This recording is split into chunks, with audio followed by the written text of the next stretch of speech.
مخلوقات کی آپس میں رشتے کی کیا بنیاد ہے؟ اللہ تعالیٰ نے بے شمار مخلوقات پیدا کی ہیں، جبکہ ہر مخلوق نے اپنی اپنی زندگی جینا ہے، تو آپس میں رشتے کا کیا تعلق ہے؟ اس کی کیا بنیاد ہے؟ انسان کا انسان سے جو تعلق ہے وہ کیوں ضروری ہے؟ انسان کو تو انہوں نے ایک اینٹیٹی کہا ہے، انسان کو صرف ایک جنس کہہ رہے ہیں۔ انسان کی تو بعد میں بات آئے گی، فی الحال تو وہ انسان ود رسپیکٹ ٹو یونیورس کہہ رہے ہیں۔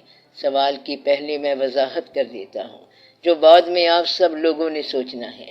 یہ کہہ رہے ہیں کہ جب انسان نے زندگی اپنی گزارنی ہے تو اتنے بڑے ستاروں کا کیا فائدہ ہے، مچھلیوں کا کیا فائدہ ہے؟ ایک آدھی مچھلی تو انسان فرائی کر کے کھا جاتا ہے، لیکن اتنی ساری مچھلیوں کا کیا فائدہ ہے؟ اتنے جہان مرغ و ماہی کا کیا فائدہ ہے؟ وحوش و طیور کا کیا فائدہ ہے؟ قدسی مخلوق کا کیا فائدہ ہے؟ ناری مخلوق کا کیا فائدہ ہے؟ جنات سے کیا تعلق ہے؟ جنات سے ہمارا کیا تعلق ہے؟ سارے فرشتوں سے ہمارا کیا تعلق ہے؟ یعنی کہ ایک مخلوق جو کہ انسان ہے، اس کا آپس میں بھی کوریلیشن سمجھنا بڑا مشکل ہے، تو باقی مخلوقات کے ساتھ اس کے ریلیشن کی اہمیت کیا ہے؟ مین کو اللہ تعالیٰ نے کہا کہ یہ واحد مخلوق ہے جو بیسٹ آف دا کریشن ہے، اور اس کے لیے باقی کائنات بنائی۔ باقی کائنات سے انسان کا رشتہ سائل یعنی سوال کرنے والے کے خیال کے مطابق نظر نہیں آ رہا کہ باقیوں کے ساتھ اس انسان کا کیا رشتہ ہے۔ اگر شاہین ہی بنایا ہے تو پھر گدھ کے ساتھ اس کا کیا تعلق ہے؟ یہ سارے واقعات ہیں جو مخلوقات کے حوالے سے اس کے ذہن میں سوال آیا۔ یہ سوال بڑا امپورٹنٹ ہے۔ اصل میں انسان کا تعلق اگر کائنات سے ہو جائے، خالق کی کائنات سے ہو جائے، تو پھر خالق نے جو تخلیق فرمائی ہے اس کے ساتھ تعلق ہو جاتا ہے۔ آپ یوں سمجھ لیں کہ انسان ایک وحدت ہے۔ وحدت لفظ میں واحد کی سینس میں استعمال کر رہا ہوں۔ ایک خاص اینٹیٹی ہے، اس کی انڈیویجویلٹی، تو یہ ایک انسان ہے، مفرد ہے، اور ایک انسان جو ہے اس تمام انفرادیت کی وحدت ہے، اسے ہم کثرت کہتے ہیں۔ کثرت جو ہے یہ وحدت کا مجموعہ ہے۔ یہ بات سمجھ آ رہی ہے آپ کو؟ ایک تو وحدت ہے، اور وحدت جب بہت سارے اظہار میں آ جاتی ہے تو کثرت کہلاتی ہے، اور یہ وحدت جمیع آدم ہوتی ہے۔ کثرت بھی توحید وحدت ہے، اس لیے فقراء کہتے ہیں کہ کثرت کوئی نہیں ہے، ساری وحدت ہی وحدت ہے، ساری توحید ہی توحید ہے۔ وحدت کثرت ایک ہی کھیل ہے۔ ہمیں کبھی وحدت نظر آتی ہے، کبھی کثرت نظر آتی ہے، کبھی ایک ہی نظر آتا ہے، ہر طرف آپ ہی آپ ہے، کبھی فرعون، کبھی موسیٰ ہے، اور کبھی یہ نظر آتا ہے کہ ہر شے ہی الگ الگ ہے۔ اس میلے میں ہر انسان اکیلا ہے، یعنی کہ یہ میلہ ہے اور ہر انسان اکیلا پھر رہا ہے، اور ہم سب اکیلے ہیں، اور اگر اکیلے ہیں تو پھر ہم کیوں ہیں؟ تو ہم کے اندر تم اکیلے ہو، تو یہ بات سمجھنا تھوڑی سی مشکل ہو جاتی ہے کہ ہم کی موجودگی میں تم اکیلے ہو یا میں اکیلا ہوں، تو ہم کیا ہیں اور میں کیا ہے؟ یہ ہے اس جہان کی اکائی، یعنی انسان کی۔ خالق کائنات کے حوالے سے دیکھا جائے تو یہ جو واحد انسان ہے جسے میں مفرد کہہ رہا ہوں، اسی ایک انسان کو آپ لے لو اور ایک اللہ کو لے لو، باقی انسانی مخلوق کو نکال دو تو باقی مخلوقات کے ساتھ آپ کو رابطہ سمجھ آ جائے گا۔ یہ سمجھ آ سکتا ہے۔ انسانوں کے ساتھ آپ کے جو تعلقات ہیں یہ الگ مضمون ہے، یہ مذہب کا مضمون ہے کہ انسانوں کے ساتھ کیا ریلیشن ہو۔ کہتا ہے وہ بندہ مجھے اچھا لگا تھا، میں نے اس کو سارا مال دے دیا۔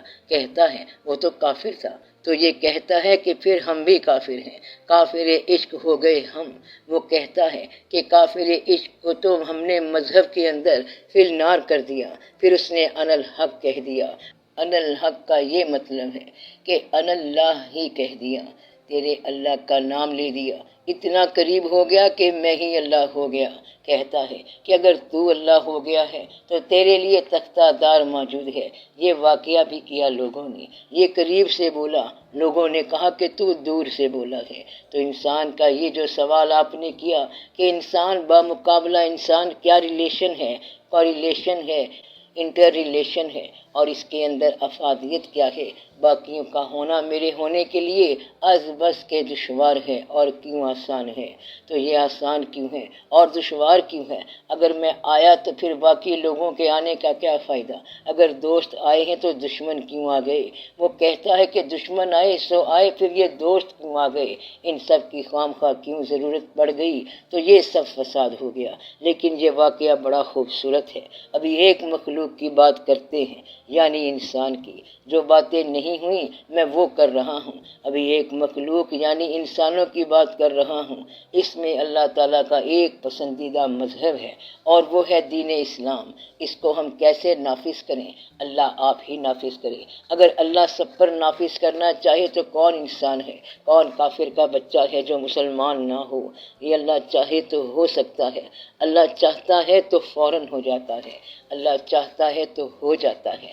اللہ تعالیٰ کہتا ہے کہ میں تو شروع سے ہی کہہ رہا ہوں، right from the first prophet and the first man, کہ جس کو ہم نے تخلیق کیا یعنی آدم علیہ السلام، پھر پیغمبر ہی پیغمبر، پھر جسے ہم کہیں گے کہ 1,24,000 پیغمبر، کوئی بستی یا کوئی علاقہ نہیں جہاں اللہ نے ہادی نہ بھیجا ہو۔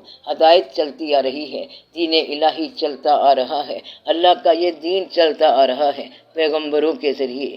جو بھی عقل سلیم رکھتا تھا وہ اسی توحید میں آیا، اسی واحد دین میں آیا۔ چاہے سکرات ہو وہ بھی اللہ کی طرف آیا۔ تو یہ سب چلتا آ رہا ہے۔ چلتے چلتے سوال یہ ہے کہ پھر ایک دین یعنی اسلام کا کفر کے ساتھ مقابلہ تو سمجھ آتا ہے، لیکن ایک بلیور کا دوسرے انداز فکر کے بلیور کے ساتھ کلیش کیسے ہوا یہ سمجھ نہیں آتا۔ عیسیٰ علیہ السلام نے بھی دین کا پرچار کیا، تبلیغ کی، ان کے فالوور بھی ہوئے۔ کل تک اللہ تعالیٰ نے اس دین کو آپریٹ کرایا، اور وہی دین جو اللہ تعالیٰ کا پسندیدہ ہے اب اس کو دوسرے طریقے سے اللہ نے آپریٹ کرا دیا۔ تو کیا اس کی کوئی ضرورت یا افادیت تھی؟ ضرور ہوگی۔ تو انسانوں کا ریلیشن دین کے حوالے سے سمجھ آئے گا۔ اگر دین کا حوالہ نہیں ہوگا تو پھر اخلاق کے حوالے سے سمجھ آئے گا۔ اخلاق کا حوالہ نہ ہوگا تو یہ ایک گریٹ تھیم ہے۔ دین کے حوالے سے آپ سے پوچھیں کہ آپ کا دین کیا ہے تو کہیں گے کہ مسلمان ہوں۔ اگر کوئی دعوت ہو تو مسلمان کہے گا کہ یہ تو دوسرے لوگوں کا کھانا ہے، ہم تو نہیں کھاتے۔ تو وہ پوچھیں گے کہ تم کھاتے کیوں نہیں ہو؟ یہ بھی اللہ کی مخلوق ہے۔ تو مسلمان کہے گا کہ ہمیں منع کر دیا گیا ہے، یہ ٹھیک طرح سے حلال نہیں ہوا، یہ دوسری مخلوق ہے، ہم اس کو نہیں کھاتے۔ تو وہ کہتا ہے کہ ساری دنیا کھا رہی ہے تو آپ کیوں نہیں کھاتے؟ کہتا ہے کہ ہم تو نام ہی نہیں لے سکتے۔ تو یہ مسلمان ہے۔ یہاں سے ریلیشن کا فرق آنا شروع ہو گیا کہ دنیا وہ کھانا کھا رہی ہے، اس سے صحت یاب ہو رہی ہے، اور مسلمان کہتا ہے کہ ہم یہ کھاتے نہیں ہیں۔ دنیا اگر پی رہی ہے تو مسلمان کہے گا کہ ہم پیتے نہیں ہیں۔ تو لوگوں کا کھانا پینا تمہارا کھانا پینا نہیں ہے۔ درمیان میں کون آڑے آیا؟ آڑے آیا تو مذہب آیا۔ اب یہ جو آپ کے درمیان مذہب آ گیا، اس کے حوالے سے آپ کا ریلیشن طے ہوگا۔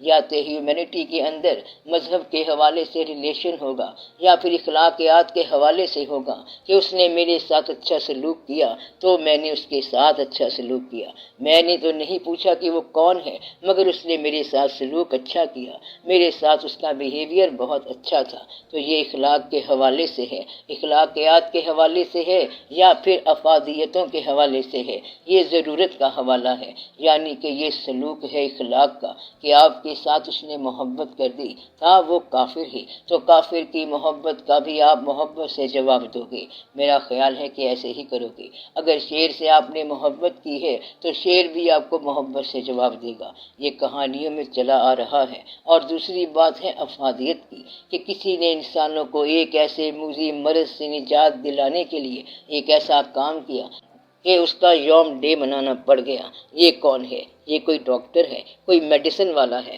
کوئی فلاح دارین والا ہے۔ اس نے کوئی مشین ایجاد کی، کوئی نیا فارمولہ دے دیا، روٹی کے مسائل حل کر دیے، نئی تھیوری دے دی ہے، معاشیات کی تھیوری ہے، انسانیات کی تھیوری ہے، عمرانیات کی تھیوری ہے، جو بھی آپ کو پسند ہے۔ تو تیسرا حوالہ انسانوں کے رشتے سے یہ ہے کہ اس میں افادیت ہے، اور چوتھا جو ہے وہ رینڈم حوالہ ہے کہ کبھی کچھ کر لیا اور کبھی کچھ اور کر لیا، کبھی غصہ کر لیا یا کبھی صلح کر لی، تو یہ رینڈم ہے جو چلا آ رہا ہے۔ تو انسانوں کے رشتے اس طرح ہوتے ہیں۔ کہتا ہے کہ شادی تیار تھی مگر پھر پتہ چلا کہ اس کا فرقہ ہی اور تھا۔ شادی میں تو یہ بات آڑے نہیں آتی، فرقہ اور تھا تو کیا فرق پڑ گیا؟ کہتا ہے کہ نہیں، اس میں بڑا فرق ہے۔ اگر وہ اپنے فرقے سے تائب ہو جائے تو آپ پھر بھی معاف نہیں کریں گے۔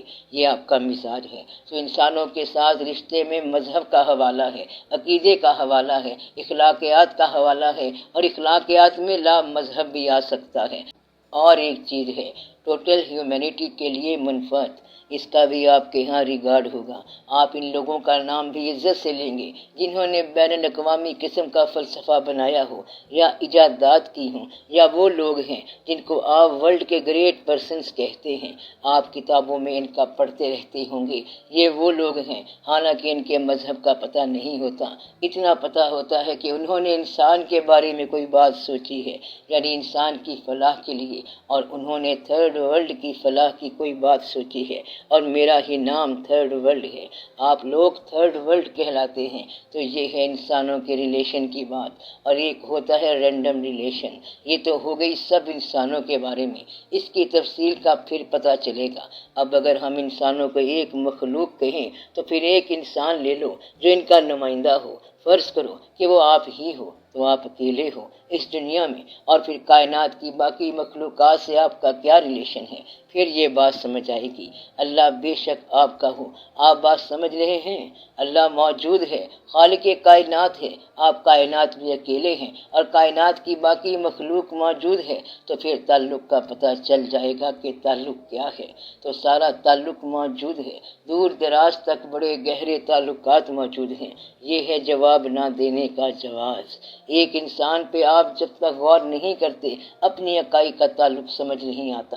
آپ کے پاس جتنے شعبے ہیں، مثلا کیفیات، ضروریات اور صفات، ان تمام کا تعلق کائنات کی باقی مخلوق کے ساتھ ہے۔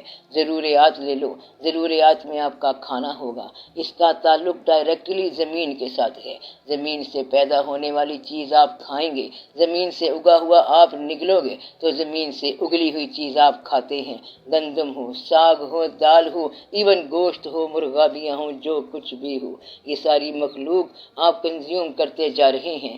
دو پاٹن کے بیچ میں چکی کے یہ دو پارٹ آپ کے کھانے پینے کے آلے ہیں، اور آپ کھاتے پیتے جاتے ہیں۔ ہر وہ چیز جس کا آپ کے کھانے سے تعلق ہے، زمین سے اگنے والی چیز سے آپ کا تعلق ہے۔ ہر اگنے والے درخت کا انسان کے ساتھ تعلق ہے۔ آرے سے لکڑی چیری اور فرنیچر بن گیا، تو یہ مکمل تعلق ہے۔ آپ بات سمجھ رہے ہیں؟ یہ آپ کی جو ساری ضروریات ہیں اسے باقی ساری کائنات پورا کر رہی ہے، تو یہ صرف ایک انسان کے لیے ہے۔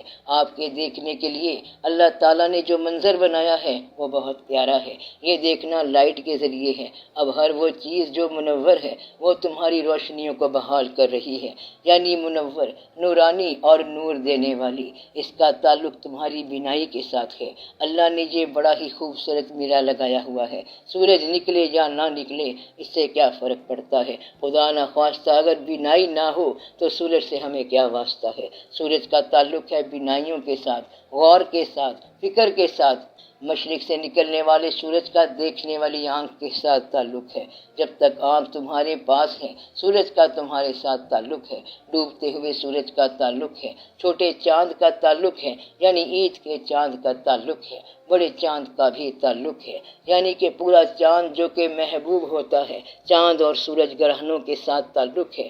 چاند یا سورج گرہن کی طرح خدا نہ خواستہ روحانیت کو بھی گرہن لگ جاتا ہے۔ سورج گرہن قوموں کی زندگی میں زوال لاتا ہے، قوموں کا اتار چڑھاؤ ہوتا ہے۔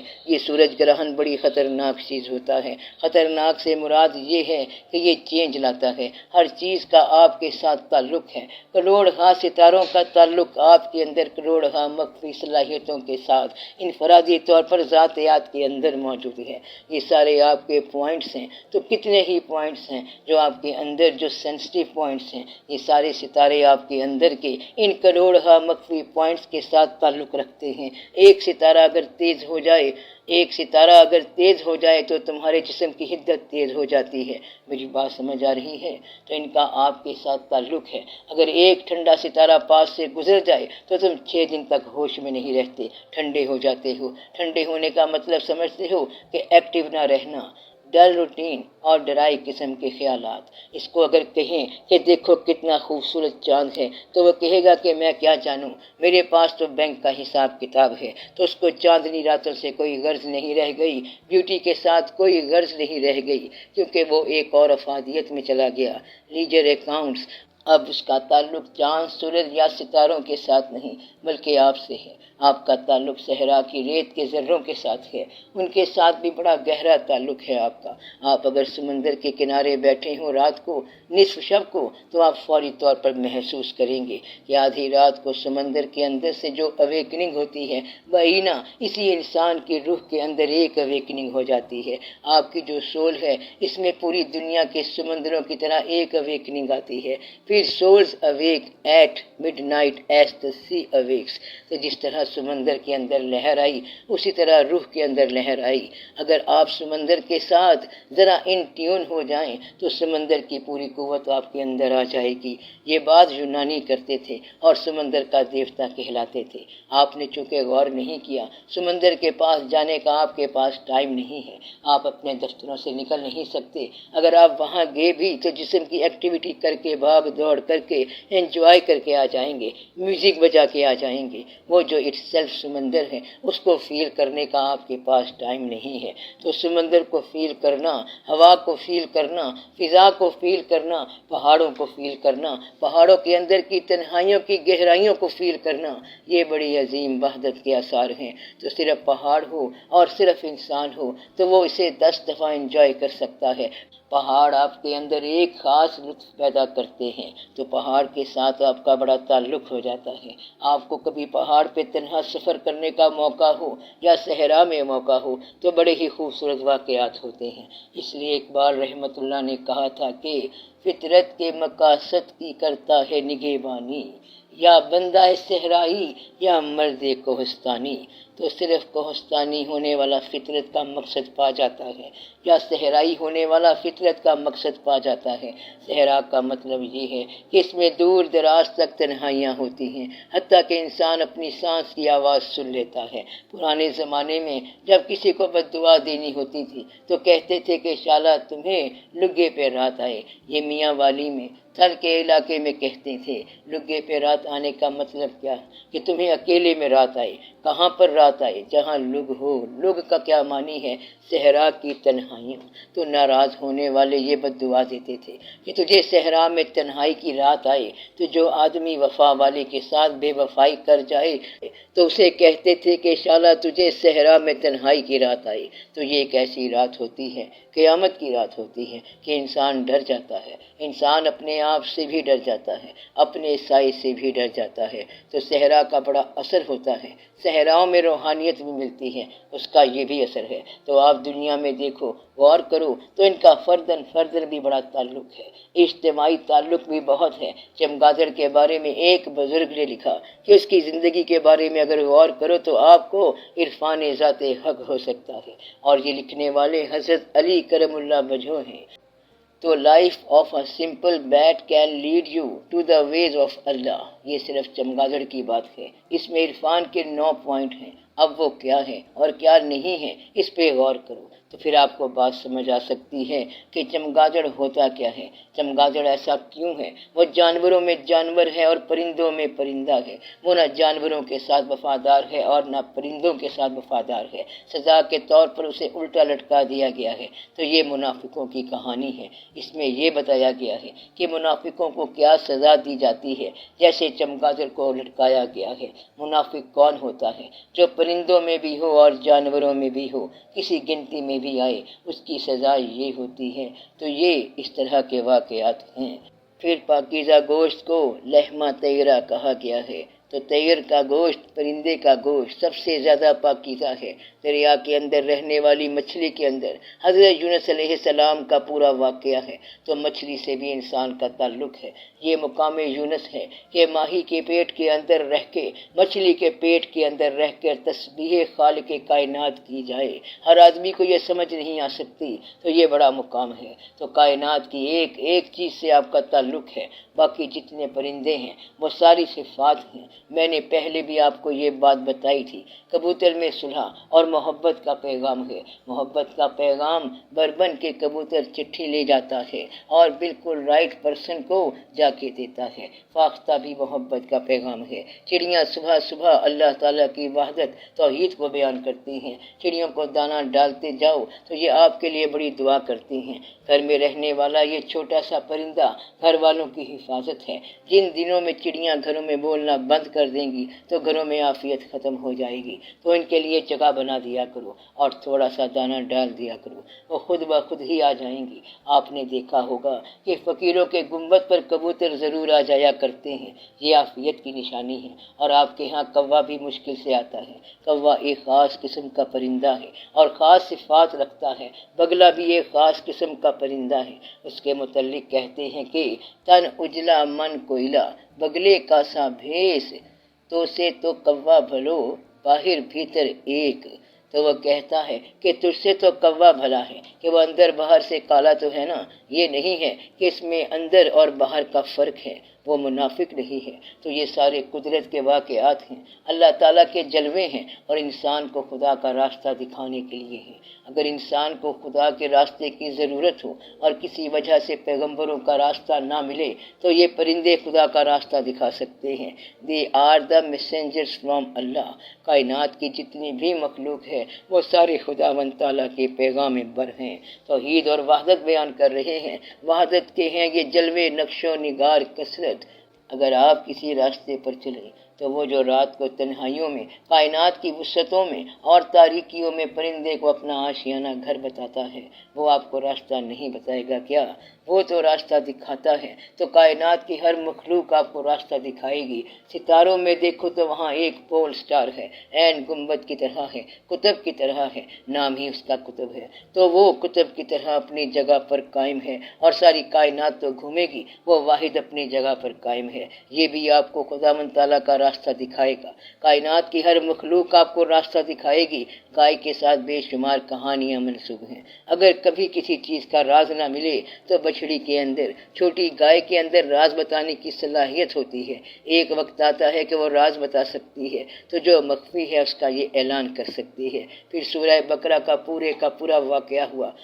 اگر کوئی مرڈر ہو جائے، قتل ہو جائے اور قاتل کا پتہ نہ چلے، ایک جنریشن بھی گزر جائے تو کوا راز فاش کر دیتا ہے۔ کوا جو ہے یہ مخفیات کا میسنجر ہے، یہ چھپے ہوئے قتل فاش کر دیتا ہے، تو یہ بڑی سیریس چیز ہے۔ پھر شاہین تو بادشاہ ہے، شیر بھی بادشاہ ہے۔ بتایا یہ گیا ہے کہ بادشاہوں کی خوراک اللہ تعالیٰ نے محفوظ رکھی ہوئی ہے۔ یہ ظالم نہیں ہوتے کہ شاہین نے کبوتر کھا لیا، یہ اللہ تعالیٰ نے اس کی خوراک رکھی ہوئی ہے۔ اس کا مزاج دیکھو، جو اس کی بلند پرواز دیکھو گے تم اس کے مزاج کو دیکھو گے تو اس کے مزاج پر چل سکتے ہو، لیکن تمہیں بلند پرواز نہیں مل سکتی۔ یہ خاص واقعہ ہے کہ یہ سارے کے سارے علامتیں ہیں، سیمبلز ہیں، ان کو دیکھتے جاؤ تو تمہارے اندر بلندیاں پیدا ہوتی جائیں گی۔ اس لیے یہ کہتے ہیں کہ لومڑ نہ بننا، گیدڑ نہ ہونا، آستین کا سانپ نہ بننا۔ کہتے ہیں کہ وہ کیا نکلا؟ آستین کا سانپ ہی نکلا۔ وہ تو بندہ تھا، سانپ کیسے ہو سکتا ہے؟ ہاں ایسا ہوتا ہے۔ ان کی صفات لکھی ہوئی ہیں کہ یہ صفات ان کے اندر ہوتی ہیں۔ باقی کے سارے انسان انہی صفات کے اندر شامل ہیں۔ سسی کے بارے میں خواجہ غلام فرید صاحب رحمۃ اللہ لکھتے ہیں کہ سسی کہتی ہے کہ میں نے ایک کام کیا ہے، ایک شکرا میں نے دوست بنایا، یار بنایا، اور پھر وہ ایسا اڑا ہے کہ واپس ہی نہیں آیا۔ اب یہ جو محبت کا واقعہ تھا وہ اس نے پرندے کے روپ میں بتایا، اور کہتی ہے کہ اس کو ہم نے گوشت بھی کھلایا، اس کو اپنے تن کا گوشت بھی کھلایا، مگر وہ اتنا بے وفا نکلا کہ وہ اڑ گیا اور پھر واپس نہیں آیا۔ اب اس کے اندر لو کا پورا سمبولزم ہے، یہ ساری داستان ہے۔ اس طرح کچھ پرندے اور جانور محبت کی علامتیں ہیں، کچھ توحید کی علامتیں علامتیں ہیں، کچھ عبادت کی علامتیں ہیں، کچھ جانور مرنے کے بعد کام آتے ہیں، مردے کھاتے ہیں۔ ان سارے واقعات کا انسان کے ساتھ تعلق ہے، تو اس کائنات میں کوئی بھی چیز بے فائدہ یا بے مصرف نہیں ہے۔ اس کا آپ کی ذات کے ساتھ تعلق نہ ہو تو کوئی ایسی مخلوق نہیں ہے جس کا حضرت انسان کے کسی شعبے کے ساتھ تعلق نہ ہو، اور اللہ تعالیٰ کی بڑی مہربانی ہے۔ اگر آپ کو یہ بات سمجھ آ جائے تو، اگر اتنی سمجھ نہ آئے تو پھر آپ خالق کو سمجھ نہیں سکتے۔ تو یہ جو مخلوق ہے یہ فطرت ہے، اگر فطرت کو سمجھو گے تو پھر فاطر کی سمجھ آئے گی۔ اس نے تمہاری سہولت کے لیے، تمہارے علم کے لیے، تمہارے علم کا ذخیرہ رکھنے کے لیے کیا کیا نشانی رکھی ہوئی ہے۔ ندی کے بارے میں نے آپ کو کتنے ہی واقعات سنائے ہیں۔ ندی ایک پریم کہانی ہے، دریاؤں کے کنارے محبت کے بے شمار واقعات ہوئے۔ مثلا چناب کے کنارے سوہنی ماہیوال کا واقعہ ہوا۔ ایک بزرگ کو پتہ چلا کہ چناب کے کنارے اکثر محبت پلتی ہے، تو انہوں نے کہا کہ میں چناب کے کنارے جا کے بیٹھتا ہوں۔ وہاں جا کے چناب کا پانی پینا شروع کر دیا تاکہ مجھے بھی محبت مل جائے۔ ابھی وہ پنجنت تک نہیں پہنچے تھے کہ ہی واز فل درویش، ان کو مکمل محبت مل گئی، تو یہ عملی محبت پیدا ہو گئی۔ اللہ کی راہ میں اتنا چلنا بھی محبت پیدا کرتا ہے۔ مدعا یہ ہے کہ دریا کے کنارے بڑے بڑے واقعات ہوتے ہیں۔ دریا کی اپنی وجہ سے، پہاڑ کی اپنی وجہ سے ایک واقعہ ہوتا ہے، یہ ہیبت طاری کرتا ہے۔ اللہ تعالیٰ کی ہیبت کی تب تک سمجھ نہیں آتی جب تک آپ پرجلال پہاڑوں کے پاس تنہا نہ ہوں۔ پھر پتہ چلتا ہے کہ ہیبت اور شکوہ ہوتی کیا ہے اور محبت ہوتی کیا ہے، پھر یہ سارے واقعات آپ کو سمجھ آتے ہیں۔ ورنہ تو اللہ تعالیٰ کی صفات کے جو الفاظ ہیں وہ کائنات کے مشاہدے کے بغیر یا مخلوق سے رابطے کے بغیر سمجھ نہیں آتے۔ اس لیے اس کائنات کا آپ سے بڑا تعلق ہے، اس ساری مخلوق کا آپ سے بڑا تعلق ہے، اشرف المخلوقات سے بھی اور باقیوں سے بھی بڑا تعلق ہے، کیونکہ آپ کا شرف ان کے دم سے ہے، وہی آپ کو شرف دینے والی ہیں۔ تو جو چھوٹے چھوٹے انسیکٹ ہیں وہ بھی آپ کو ثبوت دے رہے ہیں کہ ان کے پیچھے کوئی بنانے والا ہے، مگر آپ کے پاس غور کرنے کا ٹائم نہیں ہے۔ آپ کی شاعری گل و بلبل کی کہانی ہے، پتنگا اور شمع کی کہانی ہے۔ صحرا میں یا شہر میں چھوٹی سی روشنی جلے تو کوئی نہ کوئی پروانہ آ جائے گا اور جل جائے گا، کینڈل لائٹ ہو یا دیا ہو وہ جل جائے گا۔ اسی طرح دل کے اندر ایک شمع جلتی ہے اور محبت کے خیال میں وہ پروانہ وار نثار ہو جاتا ہے تو بات محسوس ہوتی ہے۔ تو اس کائنات کو آپ کبھی ایسا نہ سمجھو کہ یہ بیکار ہے۔ کوئی بھی مخلوق ہو، اتنا تو آپ کا روز کا مشاہدہ ہے، اس کے بارے میں کہتے ہیں کہ اس کے اندر 90% فقر ہے اور باقی 10 میں سے ایک حصہ اس کو فقیر نہیں ہونے دیتا۔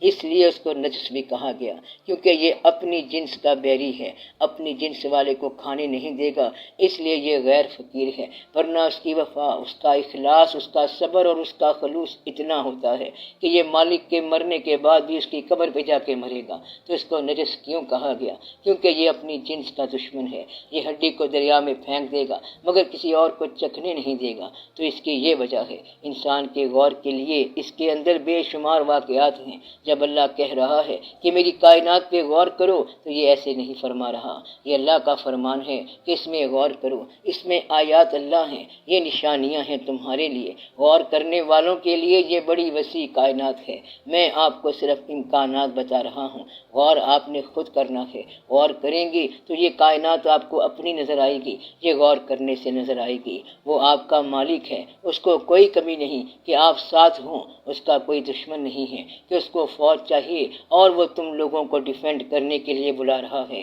He has no enemy، کہ جس کے خلاف اس نے فوج رکھنی ہو، اس کا فرمان ہے کہ اس کے اپنے لشکروں سے زمین اور آسمان بھرے پڑے ہیں، کسی بات کی کمی نہیں ہے۔ تم سے کہا ہے کہ تم عبادت کرو تو کیا اسے کوئی فرق پڑ جائے گا؟ نہیں، فرق نہیں پڑے گا۔ اگر تم 2.5% زکوٰۃ دے دو گے تو پھر بھی کسی انسان نے کھانا ہے۔ مطلب یہ ہے کہ وہ آپ کو صرف یہ بتا رہا ہے کہ میری جو ایمنسٹی آف کریٹیوٹی ہے اس کا مشاہدہ کرو، اور اس کا لطف صرف انسان لے سکتا ہے اور کوئی نہیں لے سکتا۔ باقی تو بیچارے ہیں ہی گائے بکریاں، وہ کیا کہیں گے؟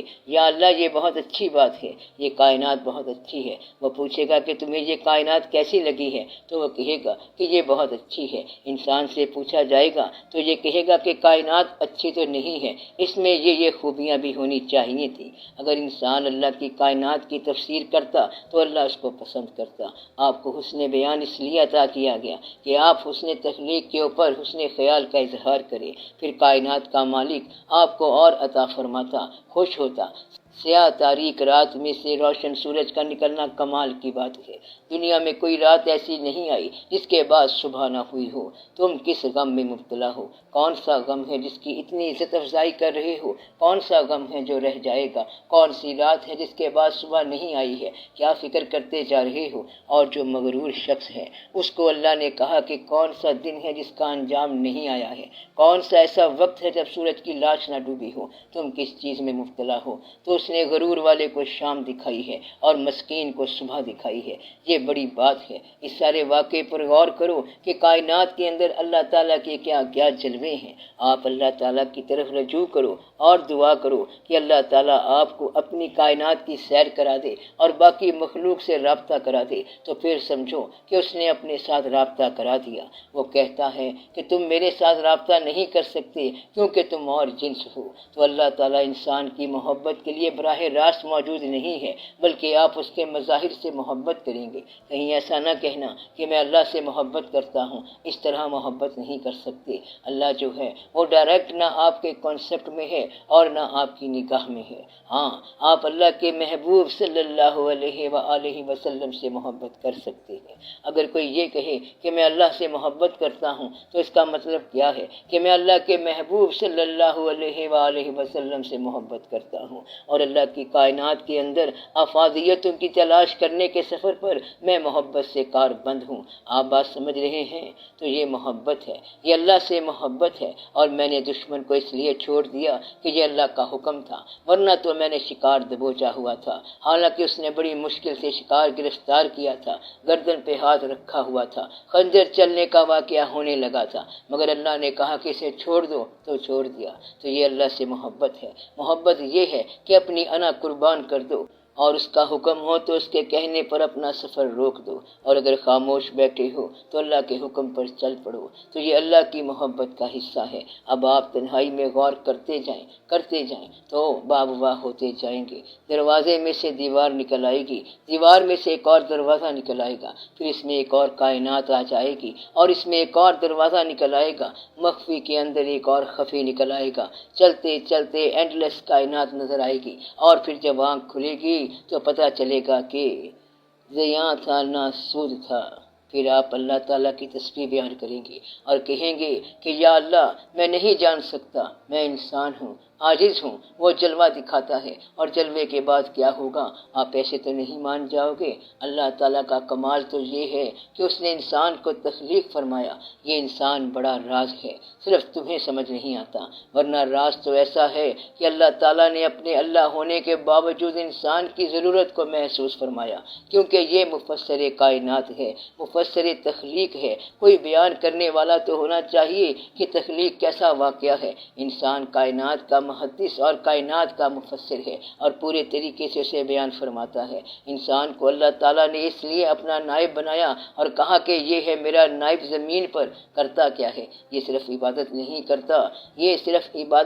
کرتا، بلکہ یہ وہ بات بیان کرتا ہے جو میں چاہتا ہوں کہ اسے کوئی بیان کرنے والا ہو۔ یہ کہتا ہے کہ اللہ تعالیٰ تیرے سورج کی خیر، تیری زمین کی خیر، تیرے آسمانوں کی خیر، اور تو نے جو مخلوق بنائی ہے وہ سبحان اللہ، سبحان اللہ، بارک اللہ احسن الخالقین۔ باقی جو انسان بامقابلہ انسان ہے وہ آپ کو بعد میں بتائیں گے کہ انسان کا انسان سے کیا تعلق ہے۔ صرف ایک راز بتا دیتا ہوں کہ ایک وقت آتا ہے جب دنیا میں کہیں کسی کونے میں ہونے والا کوئی جرم جو ہے وہ کہیں نہ کہیں سے تمہارے ذمے لگے گا۔ بس یہ بات یاد رکھ لو، دنیا میں کہیں نہ کہیں ہونے والا کسی نہ کسی ظلم کا کچھ نہ کچھ حصہ تمہارے حصے میں ضرور آئے گا، کہ تمہاری غفلت کی وجہ سے دنیا کے کسی خطے میں ظلم ہوا، یعنی کہ آج سے پہلے کسی انسان کی غفلت تھی، کسی انسان پہ ظلم ہوا، اس پر ظلم توڑا گیا، تو دنیا میں ہونے والا ہر واقعہ کہیں نہ کہیں سے آپ سے تعلق رکھتا ہے۔ وہ جو اور زبان بولتا ہے، عجیب و غریب زبان بولتا ہے، وہ رشتے میں تمہارا بھائی نکلے گا۔ اتفاق اتفاق سے اس پر زمان و مکان کے فاصلے آ گئے، ورنہ وہ تمہارا بھائی ہے۔ تم دونوں نے مل کے سفر کا آغاز کیا تھا۔ 8 سے 4000 سال پہلے تم دنیا میں آئے تھے، اس کو وجود کا پیکر مل گیا اور تمہاری روح ابھی پیکر کا انتظار کر رہی تھی۔ اس نے اس پیکر میں نہیں آنا تھا، اسے پیکر پسند آ گیا اور وہ چینی زبان بولتا بولتا رخصت ہو گیا۔ اس کی روح چلی گئی، اب وہ روح اپنے بھائی کا انتظار کر رہی ہے، اور وہ بھائی 4000 سال بعد آیا اور اردو بولتا ہے۔ پہلا بھائی دوسری زبان بول کے چلا گیا اور اب اسے کہتا ہے کہ میں تیری زبان نہیں سمجھتا۔ جب اس پیکر سے وجود نکلے گا تو کہے گا کہ بھائی صاحب کیا حال چال ہے، میں تو پھنس گیا تھا، تو بھی ادھر رہ گیا تھا، تمہارا مذہب اور تھا، ہمارا مذہب اور تھا، اصل میں یہ مخلوق اور ہے، محبت کا سفر اور ہے۔ عین ممکن ہے کہ محبوب 4000 سال پہلے آیا ہو اور محب اب آیا ہو، یہ روح کے اندر ہوتا ہے۔ بہت سارے محبت کے، محب اور محبوب کے کیسز ضائع ہو گئے۔ کس لیے ضائع ہو گئے؟ کہ وہ ڈیفرنٹ ریجنز میں ضائع ہو گئے، ڈیفرنٹ علاقے میں پیدا ہو گئے۔ بس یہ قدرت کا کھیل ہے۔ کبھی اتفاق سے درمیان میں ملاقات ہو گئی تو انہوں نے دریافت کر لیا اور پوچھا کہ تم کہاں رہے ہو، اب کہاں رہتے ہو؟ کہتا ہے میں ملائیشیا میں رہتا ہوں۔ کہتا ہے ملائیشیا تو پاس ہی تھا، ملاقات ہی نہ ہو سکی۔ تو روح پہچان لیتی ہے۔ پہلی ملاقات میں محبت کا ہو جانا صرف پہچان ہی تو ہے کہ اس نے پہچان لیا، حالانکہ پہلی ملاقات ہے، پتہ تو بعد میں چلے گا، تو پہچان ہو جاتی ہے۔ کیوں؟ کیونکہ پہلے ایک دوسرے کو دیکھا ہوا ہوتا ہے۔ تو انسانوں سے تعلق جو ہے یہ بڑی خوبصورت بات ہے، اس پہ ذرا غور کیا کرو۔